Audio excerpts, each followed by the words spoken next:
Muchísimas gracias al Ayuntamiento de Graus, en especial a su alcaldesa Gemma Betorz, por invitarme a participar en el homenaje en el fallecimiento de Joaquín Costa.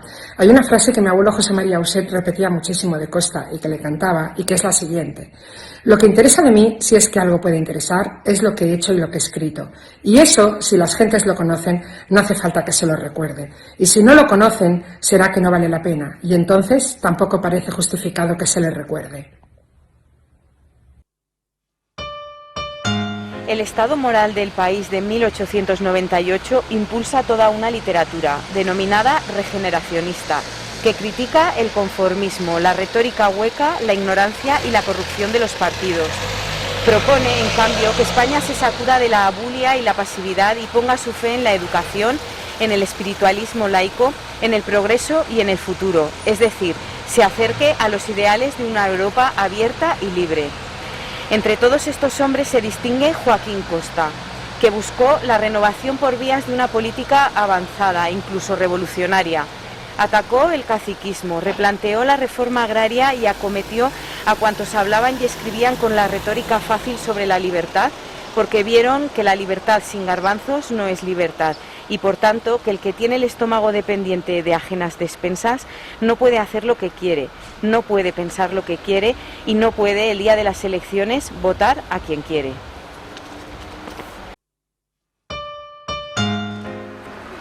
Escuela y despensa, pide Joaquín Costa, la personalidad más robusta de la generación del 98. Cronológicamente pertenece a la anterior. Su primer trabajo jurídico data de 1876, pero políticamente hay que incluirle en la del 98. Es el dolor de la guerra con los Estados Unidos el que le arranca de sus admirables estudios sobre el derecho, la poesía, la mitología y la organización política y social de la España ibérica primitiva y le lanza a un apostolado de regeneración. Costa fue maestro de toda la generación del 98.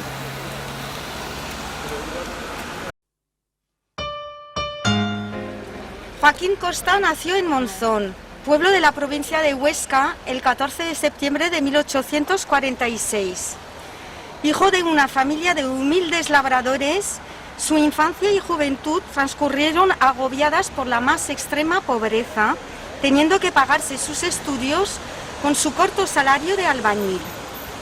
Dos acontecimientos juveniles dejaron en él profunda huella: su visita a la Exposición Universal de París en 1867, a la que asistió como trabajador de España, y su paso por la Universidad de Madrid.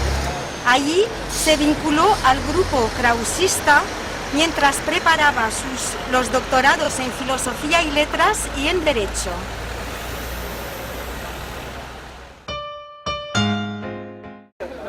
Fue letrado del Ministerio de Hacienda, bibliotecario, profesor de la Institución Libre de Enseñanza, miembro del Cuerpo de Notarios, fundador de la Sociedad de Geografía Comercial, profesor de la Academia de Legislación y Jurisprudencia y miembro de la de Ciencias Morales y Políticas. Costa es eminente jurista e historiador del derecho, experto en agricultura, investigador de la sociología de la política, reformador social y severo crítico de la política de su tiempo. Joaquín Costa murió en Graus, Huesca, el 8 de febrero de 1911. La crisis económica de 1890 le llevó a organizar a los labradores de su tierra natural en la Cámara Agrícola del Alto Aragón.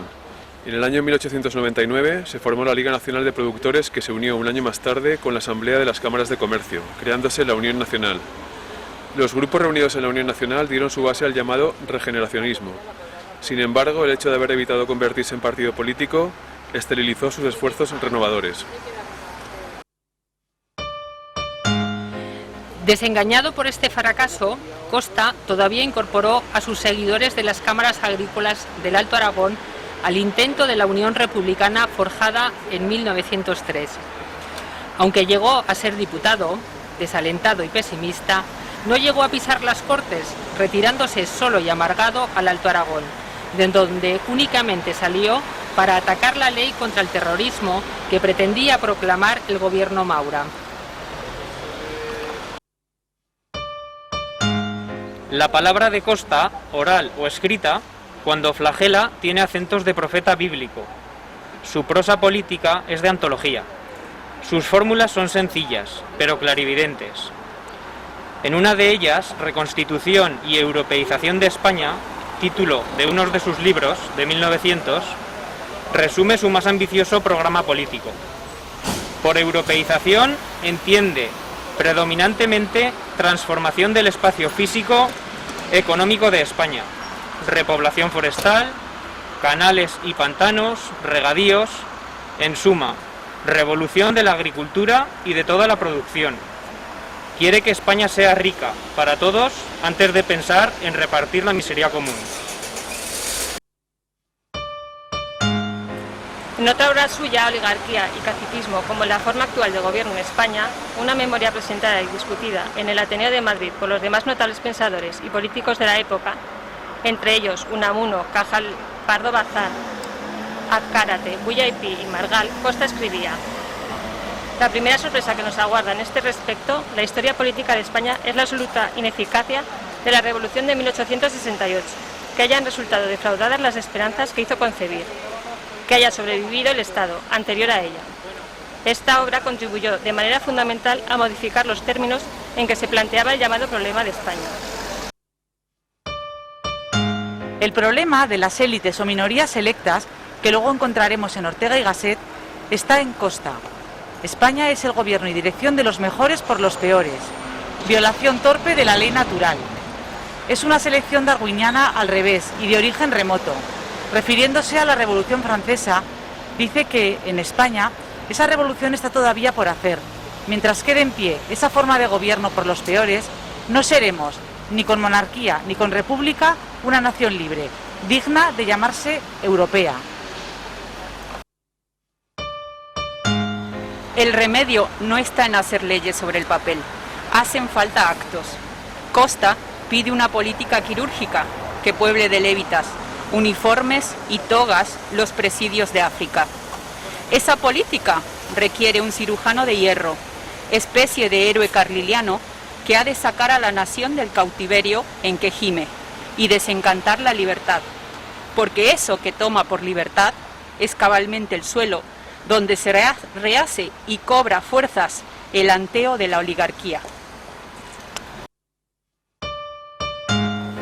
Lo mejor de Costa es el problema vivo de España, y lo mejor de España está representado en la obra de Costa. Hay que fundar improvisadamente en la península una España nueva, es decir, una España rica y que coma, una España culta y que piense, una España fuerte y que venza, una España, en fin, contemporánea de la humanidad, que al trasponer la frontera no se sienta forastera como si hubiera penetrado en otro planeta o en otro siglo.